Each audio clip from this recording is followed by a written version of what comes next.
Tujuan utama gereja adalah menyembah Tuhan, worship God. Sedangkan tugas gereja, tugas utama dari gereja adalah memberitakan Injil. To share the gospel. Kita punya tugas, yaitu apa? Untuk memberitakan kabar baik ke tempat-tempat lain, ke luar di mana ada orang-orang yang menunggu berita kabar baik itu. Maka saya sependapat dengan apa yang dikatakan oleh Wright, bahwa gereja yang sejati adalah gereja yang memberitakan Injil. Ketika ada gereja yang tidak memberitakan Injil, gereja itu sudah berada di ambang kematian. Kepadaku telah diberikan segala kuasa di surga dan di bumi. Karena itu pergilah, jadikan semua bangsa muridku, dan baptislah mereka di dalam nama Bapa dan Anak dan Roh Kudus. Dan ajarlah mereka melakukan segala sesuatu yang telah kuperintahkan kepadamu. Ketahuilah, aku menyertai kamu senantiasa sampai akhir zaman.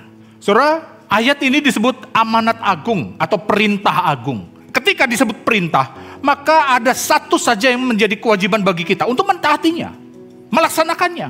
Maka saya katakan, kalau kita tidak melakukannya, tidak melaksanakannya, kita berdosa.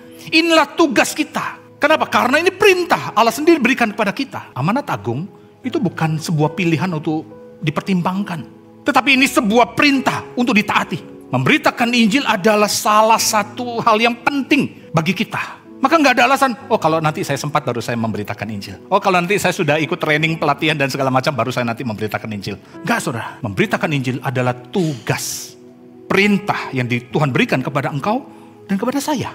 Tuhan tidak menginginkan ada satu orang pun yang binasa. Menangisi jiwa-jiwa inilah menjadi satu alasan kenapa kita memberitakan kabar baik. Gereja dalam menjalankan tugas pekerjaan misinya harus dimulai dari menangisi jiwa-jiwa. Maka saudara, mustahil kita bisa melakukan pekerjaan misi kalau kita sendiri belum beres. Maka sangat penting bagi kita orang-orang percaya untuk mengevaluasi diri. Sejauh mana keyakinan kita akan keselamatan. Sejauh mana kita menjadi bagian di dalam kerajaan Allah. Satu pekerjaan pelayanan misi itu bukan dilakukan oleh para rasul-rasul, murid-murid Tuhan Yesus ketika dicatatkan dalam Kisah Para Rasul. Tidak. Jauh sebelum itu Allah sudah merencanakan rencana keselamatan. Dan Allah sendiri melakukan tindakan untuk melakukan tindakan misi dengan ketika dia mengutus Yesus Kristus. Maka kita sebagai orang-orang percaya melanjutkan tongkat estafet dari Allah kepada dunia, yaitu melakukan missio ecclesia. Artinya kita sebagai gereja sejatinya kita adalah orang-orang yang dipanggil keluar. Dari mana? Dari dunia, dipanggil keluar untuk apa? Kembali kepada dunia. Dunia penuh dengan dosa.